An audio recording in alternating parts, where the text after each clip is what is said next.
Hi everyone, I hope you are having a good day. It is Thursday, April 16th, and I am coming to you live to do video number 9, which I wanted to do in sort of a myth-busting style.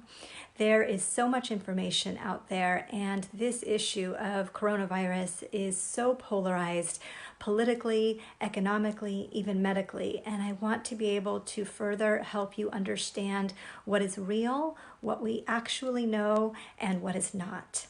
And what sparked this idea for me is a video that was sent to me by a couple of friends. And I think he has several videos that are out on social media right now. And he is an American Indian engineer. And he has been touted in each of his videos to have many degrees from MIT. And I think it's natural to assume that he is well educated and well credentialed, and he's definitely saying things that we want to hear, like maybe we don't need to be quarantining anymore. Maybe the answer to COVID-19 is just vitamin D and vitamin C. And because he's so smart, maybe he's onto something, right?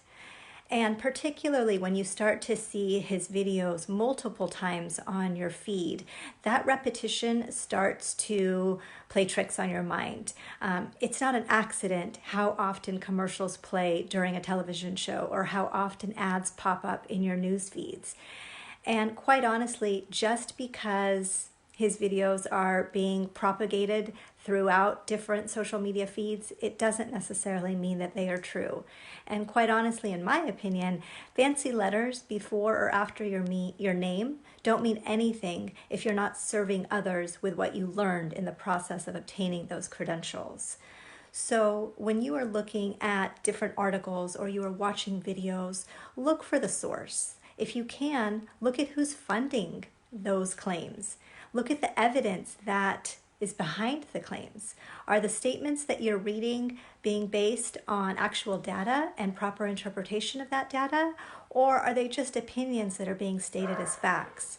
Try to use a critical eye to see if what's being posted is really self-serving to that source, or if it's there to inform you as the public. And I know that this is not always easy. Sometimes it's hard for me to do. And that's why I try to make these videos to help clarify what is out there that's real and, quite honestly, what's not. So myth number 1, social distancing is the wrong approach. And guys, I know that we are tired of this. We are well beyond a month into quarantine, and I'm tired of it too. I would love to go back to my normal work schedule. I would love to have the kids back in school. I would love to do fun things, and I would of course love to have the economy back up and running. But unfortunately, that is not the case. This is not the time to give in to listening to those who are telling you that this is all BS. It's not a hoax. It's not a ploy to control your life. But social distancing is actually working. We have flattened the curve. We are hitting our peaks. There is a light at the end of the tunnel, and we are getting there. But this is, like I said, not the time to give in to those who are telling you that this is the wrong approach. And I know that sometimes it's hard to understand why are we doing this quarantining, because most of us, quite honestly, are lucky enough not to be in New York City or other big cities like Chicago, Detroit, or New Orleans. But if we all give in right now, as we are in the middle of our peak, there's no way of telling that we wouldn't be in the same boat as some of those cities. And in those big cities, our teachers, our transportation services, our service workers, our doctors, our nurses are infected, and many of them have died. The hospitals are overrun in those locations. Patients are struggling to breathe, and they have literally jerry-rigged ventilators to attach multiple, multiple people to one ventilator. You guys, I have no idea how that even works. I can't even imagine. And to just picture that in our local hospitals is terrifying. And social distancing is what's going to prevent that from happening around us. It is a sad state of affairs in those big cities, and my colleagues are genuinely scared. They really are. And if you read some of the personal opinions or posts that doctors and nurses and other healthcare workers, I'm sorry for the background noise, guys. It's homeschooling life, so they're all home. But if you read some of those articles, and you can sense the true fear that they have as they go in day after day after day, taking care of these patients. And quite honestly, we are doing our best by social distancing to make sure that we're not in that sad state of affairs. And we have a chance to get through this without being affected like some of those bigger cities. So myth number 2. This one always makes me laugh. The virus is man-made and is being used as chemical warfare. And I shouldn't laugh because that is truly a serious issue. But honestly, I have no way of telling you whether that's true or not. I don't know what someone was doing in China with a bat and what they thought was a virus. But quite honestly, in my medical opinion, this is too perfect of a storm for me to think it was man-made. Science is truly so much smarter than any human, and I just don't think that you could create a virus, mutate the virus, know how it was going to affect humans, know how many people it would affect in China, know that people in China would travel to Italy, know how many people it would affect in Italy, then it would spread to Europe, then it would spread to America, then we would have to quarantine, then our economy would shut down. Again, I just don't see how you can predict that when we haven't truly had something like this happen since the Spanish flu of 1918. And honestly, I don't spend too much time thinking about this one because what are you and I as common citizens even going to do about that? I try to spend time thinking about the things that I have control over. And this is one of those things that people like to talk about, but at the end of the day is not going to affect us in terms of our day-to-day goals, how we survive this quarantine, and what's going to happen to us in the near future. I'm not saying it's not a political issue, but again, for you and me as common citizens, I just don't know that we necessarily need to rack our brains over this with too much energy or thought. Myth number 3, and I've heard this one a lot, the virus was present last fall. Well, I think that that's unlikely, but again, we're never going to be able to confirm this because as a healthcare provider, you can't diagnose something that you're not aware of. And we didn't have tests, good ones or bad ones at that time. So was it there? Maybe, but can we prove it? No. One of the reasons that people feel that this was around last fall is because they say they had the worst flu of their life. They were more sick than they had ever been last fall. But quite honestly, it probably was just that, the worst flu of their life. And if this was around last fall, I do feel as though we would have seen a surge throughout the country, particularly in the bigger cities like we're seeing now in our hospitals and our ICUs, of some mysterious respiratory illness. It's not bacterial, that wasn't the flu, that was causing much more than your average number of people to require respiratory support. And we did not see that until 2020, and particularly coming into the months of February and March. Myth number 4, I like this one. Drinking fluids every 15 minutes will wash away the virus into your stomach. And unfortunately, this is not true. I wish we could all protect ourselves from coronavirus by sipping on water throughout the day because it's a wonderful and healthy habit. But quite honestly, if you are close enough to another person to inhale their respiratory droplets through your mouth, through your nose, or if they enter through your eyes, then the virus will enter your system within the next 1 to 2 breaths. Water or drinking water is not going to affect this process.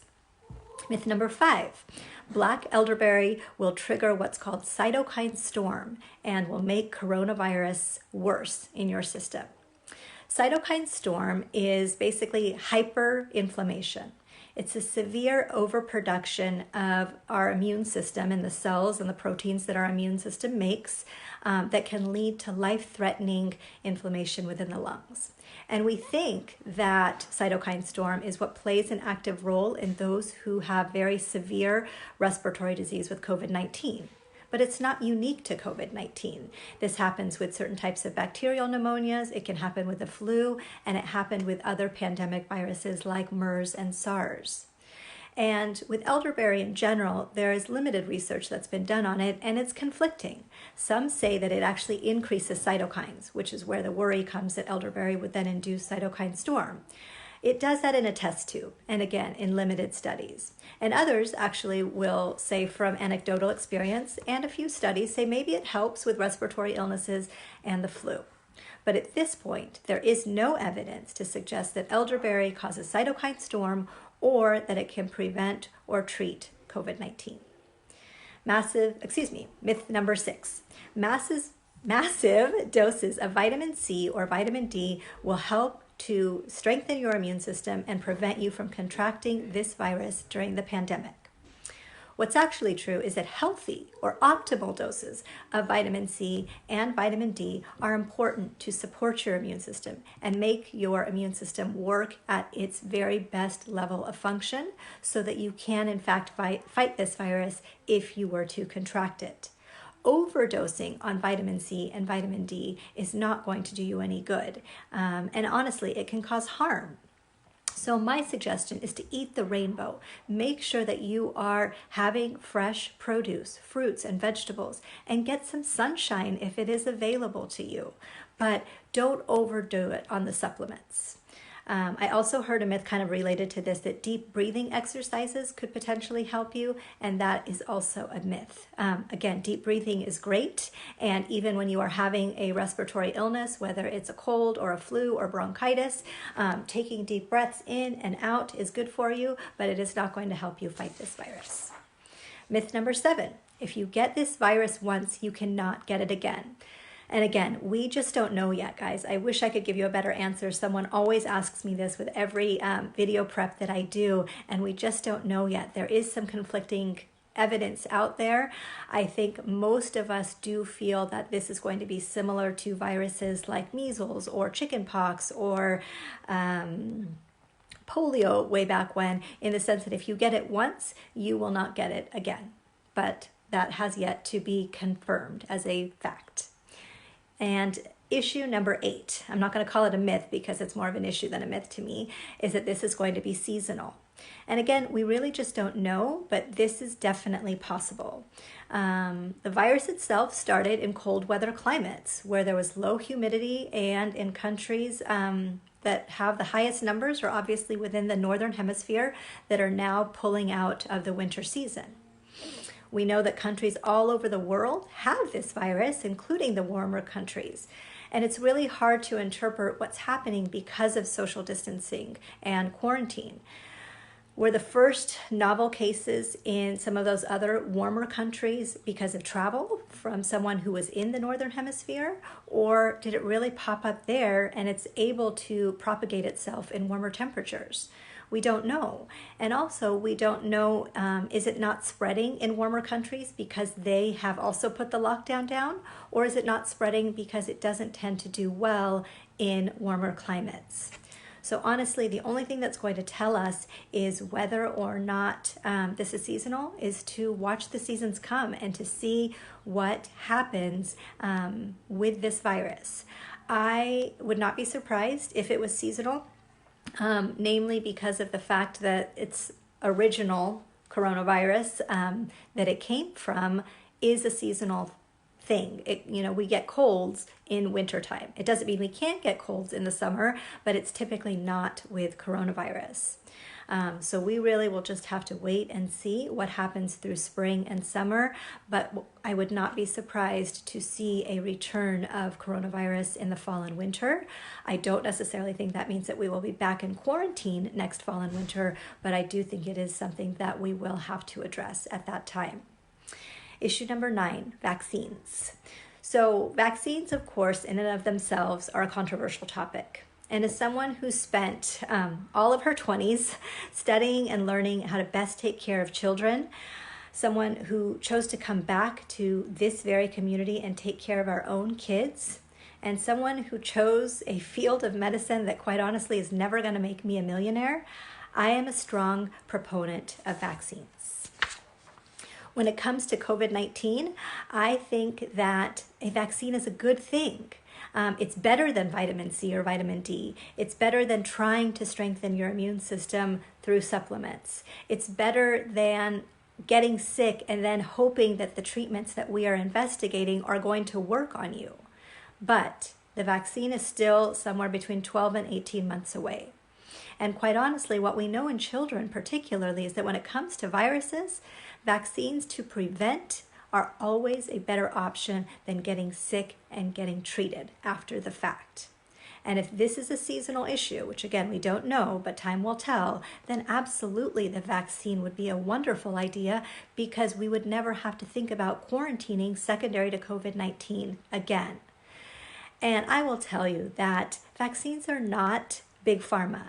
Yes, pharmaceutical companies will produce the vaccines, because I'm a doctor and I don't know how to do that in my house, and I don't have enough money to do it in my house. But having availability of vaccines is the good fortune of living in a first world country in a time when we have modern medicine that can protect us from deadly infections. Will it be mandatory? I don't know. Will you need to have a coronavirus vaccine in order to get your driver's license? I don't know. But given the trajectory of this virus, if a vaccine comes out, you can be rest assured that my family and I will be the first in line to make sure that we can be protected against something that could be incredibly deadly, not only to ourselves, but to our neighbors, our friends, and our family. So myth number 10, this is the last one. Quarantine is going to be over in 2 weeks on May 1st, or quarantine is not going to be over for 1 year. I've heard them both. And again, we really don't know. If you've been reading and watching the news, there is obviously quite a bit of political discontent over this right now. And we need to continue to watch the doubling rate, which is something that I spoke about in my last video. The doubling rate is not the number of new cases that are popping up every day, because that's largely affected by availability and quality of testing. It is the number of either hospitalizations based on the virus or the number of deaths based on the virus. And quite honestly, in California, we are approaching our peak and we are doing relatively well. And again, that's because of social distancing. But when you look at the United States as a whole, we're still having a record high number of deaths every single day for these last couple of days. So we have to take it within a grain of salt. We'll take everything within a grain of salt. I don't know if it's going to be in 2 weeks. I kind of don't think it would be. I think that would be a bit too premature, but I definitely don't think it's going to be 1 year from now. I do feel this will be done on a state-by-state basis, the same way that the quarantine orders were issued, because some states are so dramatically less affected than other states, and it doesn't make sense for all of us to act in the same fashion. New York obviously needs to buckle down right now. They are not out of the woods, but other smaller states in rural areas may be able to get their economy back up and running a little bit sooner. Again, it will be a state-by-state basis, and time is going to tell us when we can start doing this, but I really don't feel it'll be in the next 2 weeks. Of course, that decision is not up to me, so by tomorrow we may be hearing something different in the news. Last but not least, and how I always like to finish my videos, focus on the positive. I know there's a lot of negative out there, and I mentioned some of it, but perseverating on the negative doesn't help you and it doesn't help me. It just makes us feel anxious and scared and lonely. So remember that with everything that happens to us, it happens for a reason, and there is always good that you can find, even in a pandemic. You just have to look hard and long enough. All right, you guys, have a great day. Take care.